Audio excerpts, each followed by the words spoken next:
പ്രവാസ ലോകത്ത് നിന്നുള്ള വാർത്തകൾ.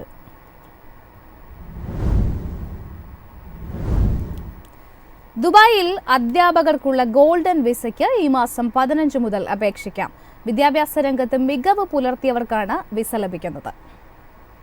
ലോക അധ്യാപക ദിനത്തോടനുബന്ധിച്ച് ദുബായ് കിരീടാവകാശി ഷെയ്ഖ് ഹംദാനാണ് 10 വർഷത്തേക്കുള്ള വിസ പദ്ധതി പ്രഖ്യാപിച്ചത്.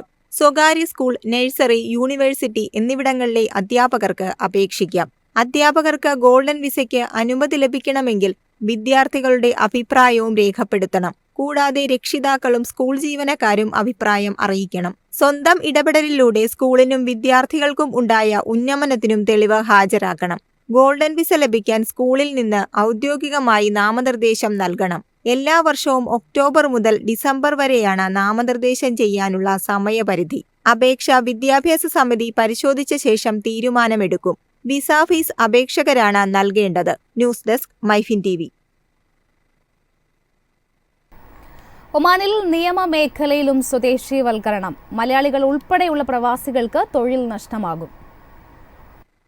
ഒമാൻ ഭരണാധികാരി സുൽത്താൻ ഹൈതം ബിൻ താരിഖിന്റെ രാജകീയ ഉത്തരവിന്റെ അടിസ്ഥാനത്തിലാണ് നിയമരംഗത്തെ തൊഴിലുകളിൽ സ്വദേശിവൽക്കരണം നടപ്പിലാക്കുന്നത്. വിദേശികളുമായി പങ്കാളിത്തത്തിൽ നടത്തുന്ന നിയമസ്ഥാപനങ്ങൾ 3 വർഷത്തിനുള്ളിലും വിദേശികൾ മാത്രം നടത്തുന്ന നിയമസ്ഥാപനങ്ങൾ, ലീഗൽ കൺസൾട്ടൻസി എന്നിവ 1 വർഷത്തിനുള്ളിലും സ്വദേശിവൽക്കരണം നടപ്പിലാക്കണം. ഇത്തരം സ്ഥാപനങ്ങളിൽ ജോലി ചെയ്യുന്ന വിദേശികൾക്ക് 1 വർഷം വരെ തുടരാം. ഈ കാലയളവിൽ സ്ഥാപനങ്ങളുടെ ഷെയറുകൾ കൈമാറ്റം ചെയ്യാൻ പാടില്ല. നിയമം ലംഘിക്കുന്നവർക്ക് 6 മാസം മുതൽ 3 വർഷം വരെ തടവും 300 റിയാൽ മുതൽ 1000 റിയാൽ വരെ പിഴയുമാണ് ശിക്ഷ. News desk MyFin TV. UAE-യുടെ ഇന്ത്യയിലെ നിക്ഷേപം $100 ബില്യൺ എത്തുമെന്ന് പീയൂഷ് ഗോയൽ. ഊർജം, ആർട്ടിഫിഷ്യൽ ഇന്റലിജൻസ്, ഭക്ഷ്യ സംസ്കരണം തുടങ്ങിയ മേഖലകളിലാണ് നിക്ഷേപ സഹകരണം. UAE-യുടെ ഇന്ത്യയിലെ നിക്ഷേപം വർദ്ധിക്കാൻ സാധ്യതയുണ്ടെന്ന് കേന്ദ്ര വാണിജ്യ വ്യവസായ മന്ത്രി പീയൂഷ് ഗോയൽ അഭിപ്രായപ്പെട്ടു.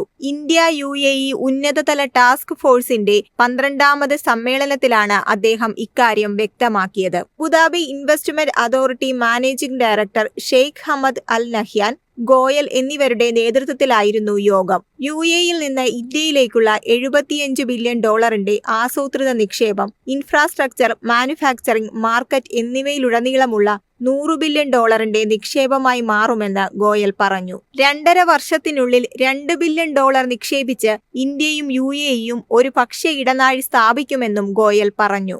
ഇത് ഇന്ത്യൻ കർഷകർക്ക് ഉയർന്ന വരുമാനം നേടാനും കൂടുതൽ തൊഴിലവസരങ്ങൾ ലഭിക്കാനും സഹായിക്കും. ഇന്ത്യയിൽ ഫുഡ് പാർക്കുകൾ സ്ഥാപിക്കുന്നതിനുള്ള പദ്ധതികളും ചർച്ചയിൽ ഉൾപ്പെടുത്തിയിട്ടുണ്ട്. News desk MyFin TV. UAE-യിൽ നിയമലംഘകരായ പ്രവാസികൾക്കുള്ള പൊതുമാപ്പ് കാലയളവ് നീട്ടില്ലെന്ന് അധികൃതർ. എക്സിറ്റ് പെർമിറ്റ് ലഭിച്ചവർ ഉടൻ രാജ്യം വിടണമെന്ന് മുന്നറിയിപ്പ്. വിസ നിയമലംഘകരായ പ്രവാസികൾക്കായി 2 മാസത്തേക്കാണ് പൊതുമാപ്പ് പ്രഖ്യാപിച്ചത്. ഈ മാസം 31-ന് കാലാവധി അവസാനിക്കും. എക്സിറ്റ് പെർമിറ്റ് ലഭിച്ചവർ രാജ്യം വിട്ടില്ലെങ്കിൽ നാടുകടത്തുമെന്ന് federal authority for identity, citizenship, customs and port security അറിയിച്ചു. പൊതുമാപ്പ് കാലയളവിൽ വിസ നിയമലംഘകർക്ക് പിഴയില്ലാതെ നാട്ടിലേക്ക് മടങ്ങാനും രേഖകൾ ശരിയാക്കി രാജ്യത്ത് തുടരാനുമാണ് അവസരം നൽകുന്നത്.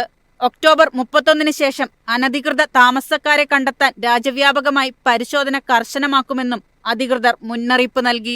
News desk MyFin TV. ലോകത്തിലെ ഏറ്റവും ഉയരം കൂടിയ ടവറിന്റെ നിർമ്മാണം ജിദ്ദയിൽ പുനരാരംഭിച്ചു. 2028-ൽ പണി പൂർത്തിയാകും. കിങ്ഡം ഹോൾഡിംഗ് കമ്പനിയുടെ അനുബന്ധ സ്ഥാപനമായ ജിദ്ദ ഇക്കണോമിക് കമ്പനിയാണ് ടവറിന്റെ നിർമ്മാണം നടത്തുന്നത്. 7 വർഷത്തിന് ശേഷമാണ് നിർമ്മാണം പുനരാരംഭിച്ചത്. 157 നിലകളാണ് ടവറിനുള്ളത്. 5 സ്റ്റാർ ഹോട്ടലുകൾ, റെസിഡൻഷ്യൽ യൂണിറ്റുകൾ, വിദ്യാഭ്യാസ സ്ഥാപനങ്ങൾ, ഓഫീസുകൾ എന്നിവയെല്ലാം ടവറിലുണ്ടാകും. നിർമ്മാണം പൂർത്തിയാകുന്നതോടെ ലോകത്തിലെ ഏറ്റവും ഉയരം കൂടിയ 5 ടവറുകളിൽ 2 ടവറുകളുള്ള ഏക രാജ്യമായി സൗദി അറേബ്യ മാറും. News desk MyFin TV.